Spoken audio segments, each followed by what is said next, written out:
Friday, January 28th, the demonstrators call it a day of rage. And soon after Friday prayers, anti-government protesters in the thousands flood the streets of Egypt's biggest cities. The army deployed to keep the peace for the first time in a generation. The crowds finding a way of mobilizing even though internet service was cut and mobile phones severely curtailed. The target of their anger, President Hosni Mubarak, in power for 30 years, blaming him for Egypt's economic troubles, including corruption, runaway prices, and unemployment. The epicenter of the protests, Egypt's Tahrir, or Liberation Square, in the heart of Cairo. Then, after midnight, in the early hours of Saturday, January 29th, President Mubarak goes on national television, somberly acknowledging the protesters' concerns. He announces a new government, including reinstating the position of vice president, as well as naming a new prime minister and cabinet.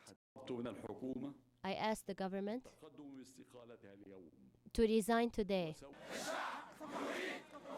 In Tahrir Square, the protesters say the speech has done little. Mubarak, they shout, must step down. Amid reports of looting and rioting, authorities call a curfew in the major cities. Local neighborhood groups band together to keep out looters. This country of 80 million gripped by chaos. Sunday, January 30th, key opposition figure Mohammed al-Baradei arrives in Cairo's Tahrir Square, calling on Mubarak to, quote, leave today and save the country. Tuesday, February 1st, anti-Mubarak protesters call a march of millions. Ahead of the march, the president says in a televised speech he will not seek re-election. I have spent enough time in the service of the country and its people. But tens of thousands of demonstrators pack shoulder to shoulder in Tahrir Square to denounce the speech. Still, there is support for Mubarak, too, especially from those who believe the chaos is destroying Egypt. Then, a surreal scene in Tahrir Square as dozens of men riding horses and camels charge into the crowd, beating anti-Mubarak demonstrators. The government later says the men were employed in the tourism trade and were upset with the demonstrations.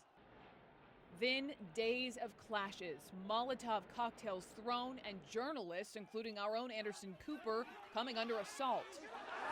Been hit now like 10 times. The violence only worsens Thursday. Journalists increasingly under attack, detained, stabbed, or intimidated. Well, we are coming to you live from Cairo tonight from an undisclosed location. I can't tell you where we are, frankly, for our own safety.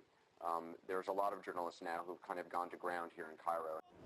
Friday, February 4th. The opposition calls this the day of departure. Hosni Mubarak, though, is showing no signs of leaving immediately. Hundreds of thousands gather again in Cairo. And from Washington, the source of more than $1 billion in annual aid calls for the violence to end.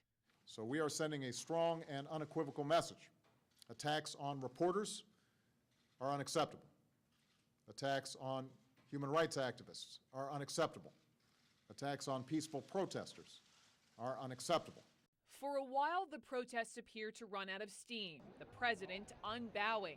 The protesters undeterred, a stalemate at Tahrir Square. Until the release of the man widely credited with organizing the protests online. Wael Ghonim, a marketing director from Google, who in his spare time set up a Facebook page to organize the anti-Mubarak campaign.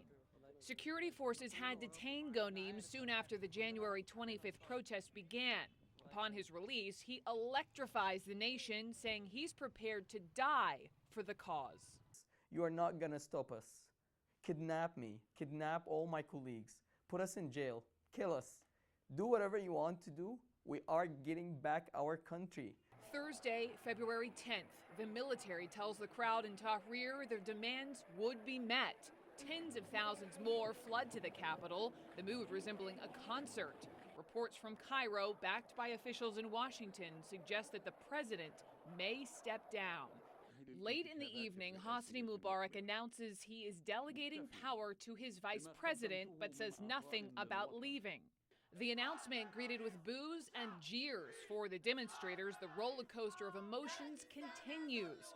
Friday, February 11th. The crowds in Tahrir swell. Reports also come in of large gatherings in cities across Egypt. And then the bombshell announcement read on state TV by his deputy. President Mohammed Hosni Mubarak has decided to step down as president of Egypt. The deposed president leaves the capital, the affairs of state in the hands of a military council.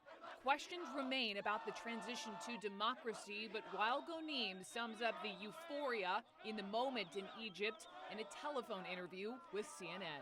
We were all looking for Egypt, and thank God that we found her today. A revolution that ousted a regime many considered unshakable. A revolution that reached its climax in a matter of just days. Brooke Baldwin, CNN, Atlanta.